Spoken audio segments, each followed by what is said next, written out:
Hello everyone! Nandito na naman si Mommy Onyx na handang ibigay sa inyo ang first episode sa Ang Liham ng Nakaraan ni Daniel. Pero, bago ko ibigay sa inyo ang first episode sa Ang Liham ng Nakaraan ni Daniel, hayaan niyo po akong magbabasa ng iilang mga nagkokomento sa final episode sa Ang Liham ng Nakaraan ni Cherry. Kaya, umpisahan kong basahin ang komento ni Anggeng Vlogs. She said, "Congrats for the very amazing love story. Congratulations, host. You made it."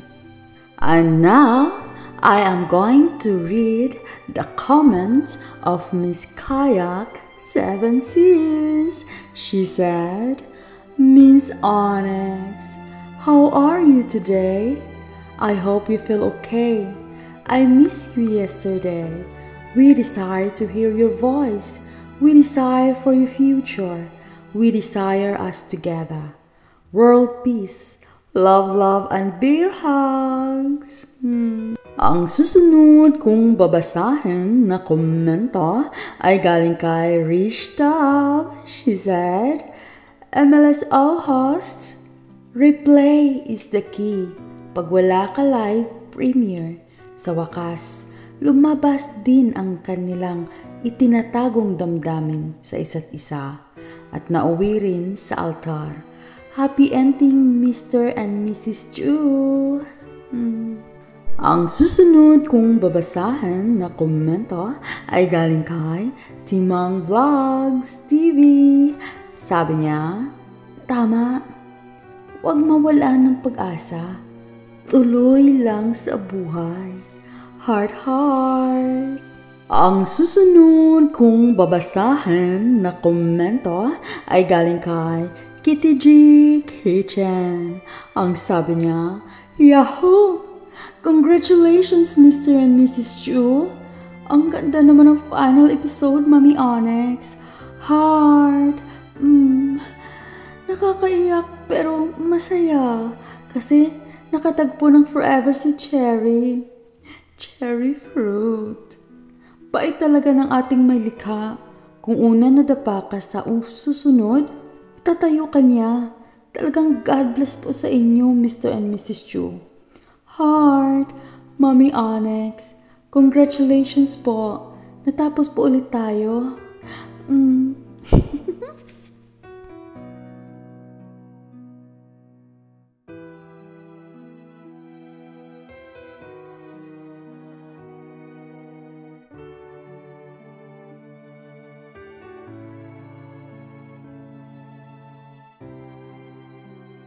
Ang susunod kong babasahin na komento ay galing kay Mr. Lee Art.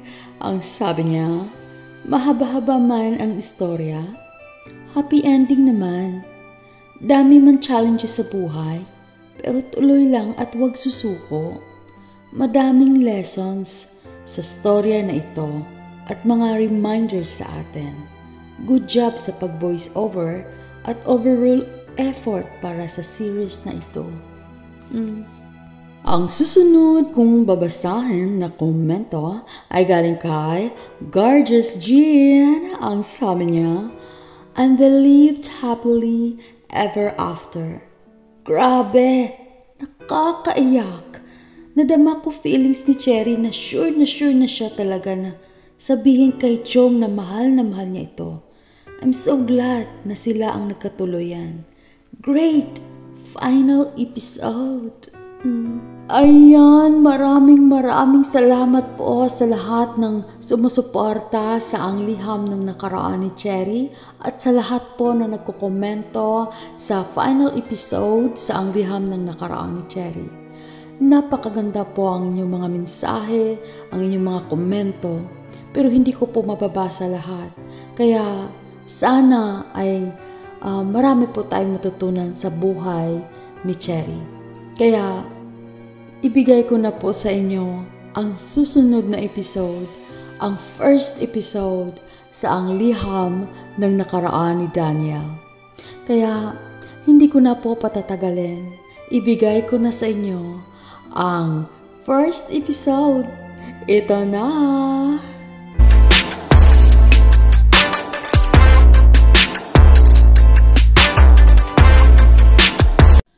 Dear Mommy Onyx, sana mapili mo pong basahin ang aking liham ng nakaraan upang maibahagi ko po sa iyong mga tagapakinig at taga-subaybay ang aking karanasan na hindi ko po makakalimutan, Mommy Onyx. May kasabihan na ang buhay ay walang kapaguran sa pag-ikot at paglalakbay. Ang bawat hakbang, maging ang mga sandaling pagpapahinga ay nagbibigay sa atin ng lakas upang hindi susuko at karunungan na bumubuo sa ating sarili at pagkatao na sa bawat panahon ay nagbigay sa atin ng inspirasyon upang mapag-isipan kung ano ang dapat gawin at kung saan ang patutungo. Iba't iba ang hamon sa buhay na aking naranasan, Mommy Onyx. At kahit kailan, Mommy Onyx, hindi ko po naisipan na sumuko sa hamon ng buhay. Nainganyo po akong magpadala ng liham sa iyo, Mommy Onyx, dahil na rin sa pakikinig sa mga liham na iyong binabasa na hindi ko kailangan kimkimin ang aking karanasan, na na-realize ko po kasi na mas magandang ibahagi upang malaman ng ibang may karanasan ng katulad ng sa akin na hindi po sila nag-iisa. Umpisahan ko po ang aking liham ng nakaraan noong 14 years old pa lang po ako, Mommy Onyx. Itago niyo na lang ako sa pangalan na Daniel na taga Bantayan Island. Naway, gaya ng ibang letter sender, Mommy Onyx, ninais ko po na itago ang tunay kong identity. Umpisahan ko po ang aking liham ng nakaraan na hindi ko po makakalimutan, Mommy Onyx, noong April 16, 1996.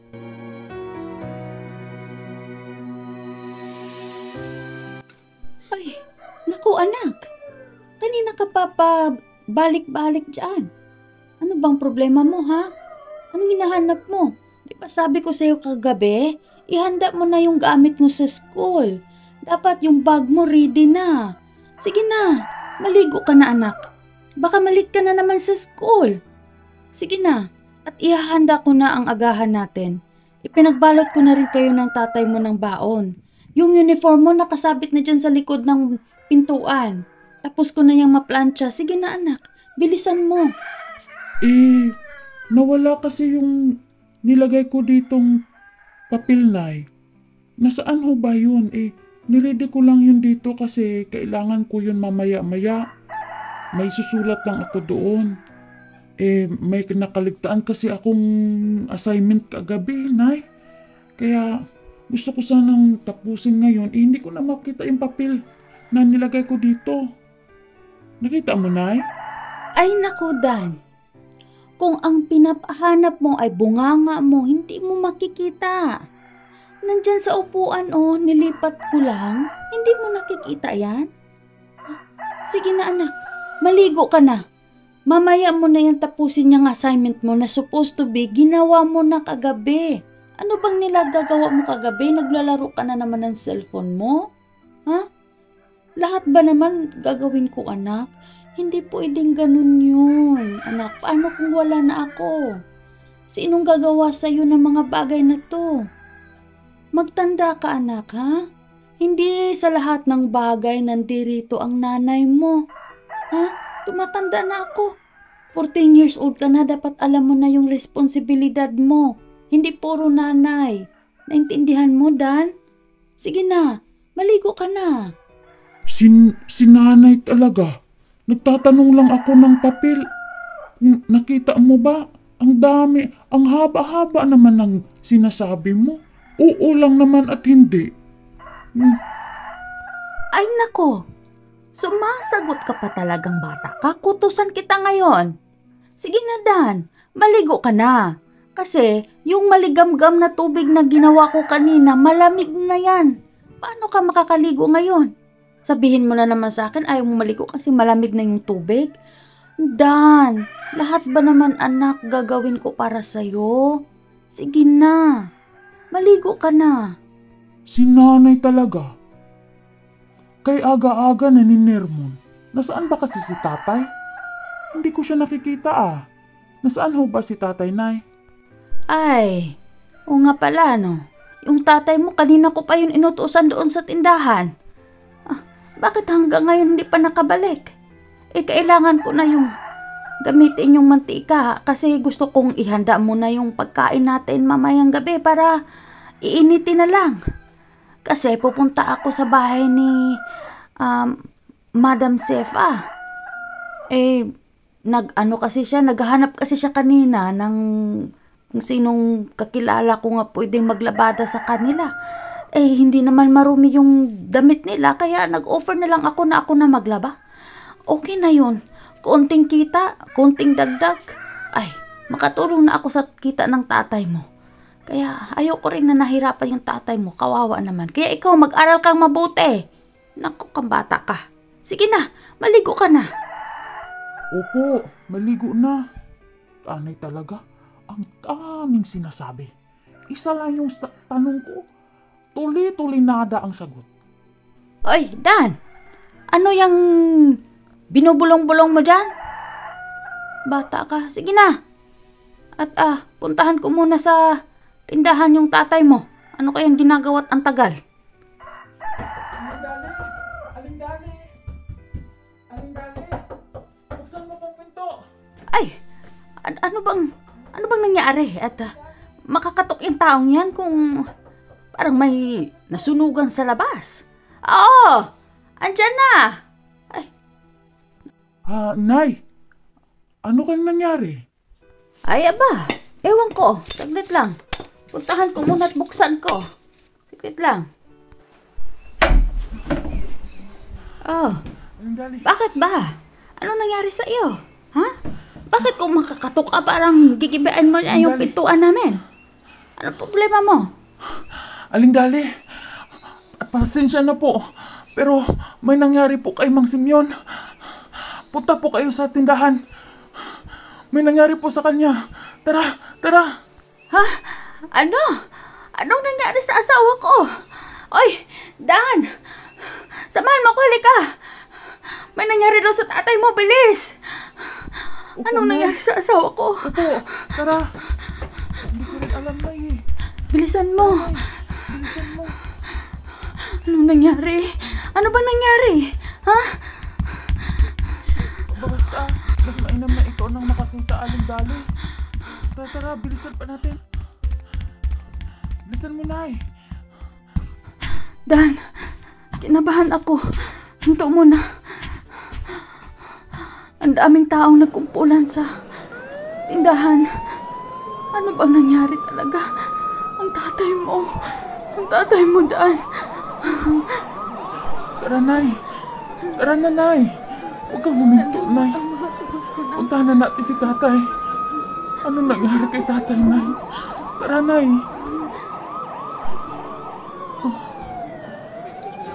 Excuse me po. Ano pong nangyari? Asan tatay ko? Tay! Simeon! Tay! Simeon! Ay, Simeon! Simeon! Sinong may gawa sa'yo nito? Sino sumaksak sa asawa ko? Simeon! Simeon! Gumising ka, Simeon! Hindi ko kayang wala ka, Simeon! Sino may gawa sa'yo nito?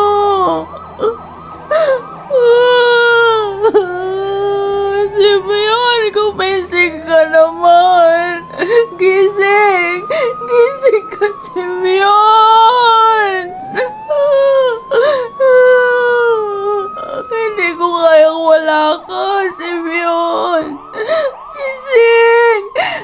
Gising ka. Parang awa mo na. Simeon!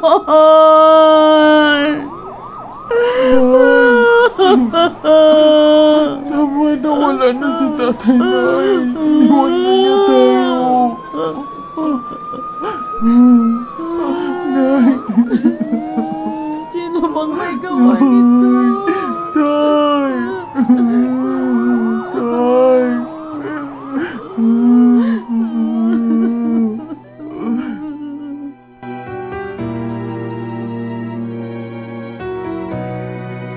Mami Onyx, hindi na naagapan ang aking ama na nasaksak ng isang adik sa aming lugar, Mami Onyx. Ang dahilan lang pala ay nanghingi ito ng 50 pesos, Mami Onyx, at hindi ito pinagbigyan ng aking ama dahil ilang beses na pala itong humihingi sa aking ama at palagi niya itong pinagbigyan. Ngunit sa pagkakataong iyon, Mami Onyx, ay hindi na ito binigyan ng aking ama, kaya bumunot ito ng kutsilyo at sinaksak ng 5 beses ang aking ama, Mami Onyx. Kaya yun ang dahilan ng ikinamatay ng aking ama on the spot, Mami Onyx, dahil napuruhan ang puso nito. Sa pagkawala ng aking ama, Mami Onyx, doon nagsimula ang pagbabago ng aking buhay, Mami Onyx.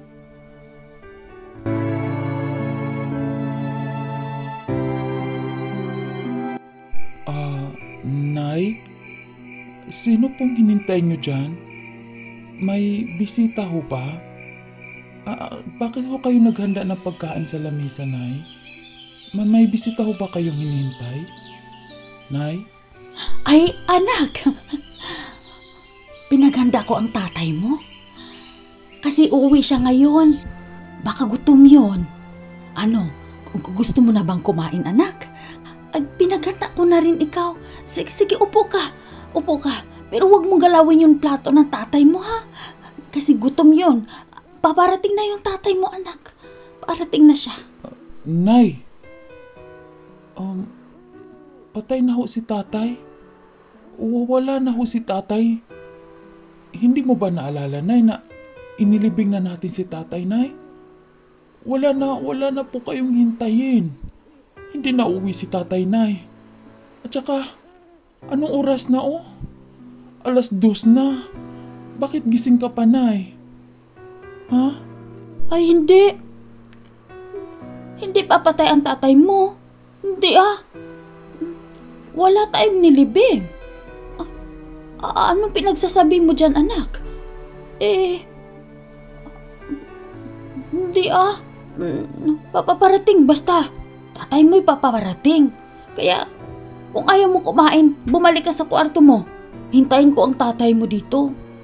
Darating ang tatay mo. Huwag kang magsalita ng ganyan. Ano klase kang anak? Bakit mo pinatay na yung tatay mo? Bumisita siya sa akin. Sabi niya, darating siya kasi dito siya kumain. Namiss na daw niya luto ko. Kung ayaw mo kumain sa luto ko, sige, bahala ka. Hinintay ko ang tatay mo. Kakain yun. Paborito niya yung pinagluluto ko eh. Bastos kang bata ka. Nay, wala na si tatay. Namatay na siya. Sinaksak siya. Nay naman.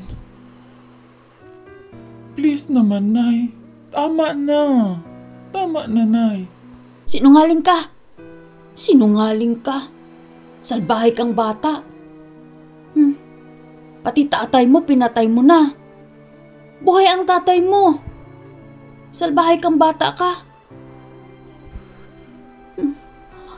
Bahala ka. Basta, alam ko, paparating ang tatay mo. Hindi ako matiis nun. Mahal na mahal ako nun. Simeon, salbahe yung anak mo. Bahala ka. Kung ayaw mo hintayin tatay mo, hintayin ko siya. Alam mo, bibilan daw niya ako ng burger. Kakainin ko lahat pag matulog ka. Sige ka, bahala ka sa buhay mo. Kung hindi mo hintayin tatay mo, bahala ka. Hindi kita iiwanan ng burger.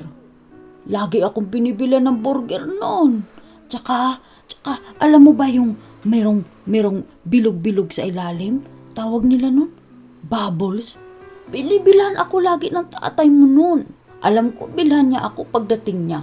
Makita mo, hindi kita bigyan. Bata ka. Bad ka. Sige na, malis ka kung ayaw mo. Nay naman. Nay naman. Huwag ka naman ganyan. Wala na nga si tatay, pati ba naman ikaw, Nay? Paano na lang ako? Nay. Tanggapin mo na kasi na wala na si tatay. Nay naman. Nay, sige naman, Nay. Tanggapin mo na. Bakit? Mag-o-overtime ba ang tatay mo? Hindi na naman ba siya uuwi? Matagal na. Namiss ko ng tatay mo. Lagi na lang siyang nasa trabaho. Sige. Ligpitin ko na lang to. Sige. Baka bukas. Baka bukas darating ang tatay mo, ano? Sige, ligpitin na natin to. Bukas ipagluluto ko na lang siya ng bago. Sige na, para fresh ako pagdating ng tatay mo, ano? Magpapaganda ako bukas.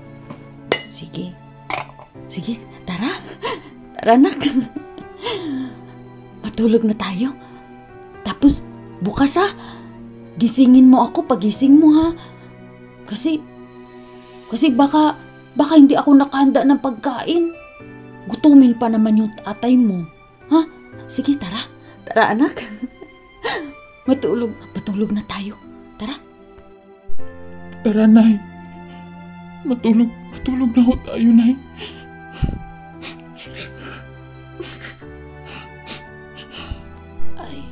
Ay, huwag ka nang umiyak. Matulog naman na ako eh. Para yun lang. Iiyakan mo agad. Huwag kang umiyak. Anak, di ako nakaplansya ng uniform mo. Bukas na lang ha. Bukas na lang kita ipaganda ng uniform mo, anak ha. Parang napagod na ako eh. Ha, anak? Pasensya ka na sa nanay mo. Nak, pasensya ka na ha. Nay. Nay. Okay lang po. Naintindihan ko. Sige na, Nay, pahinga na tayo. Pahinga ka na.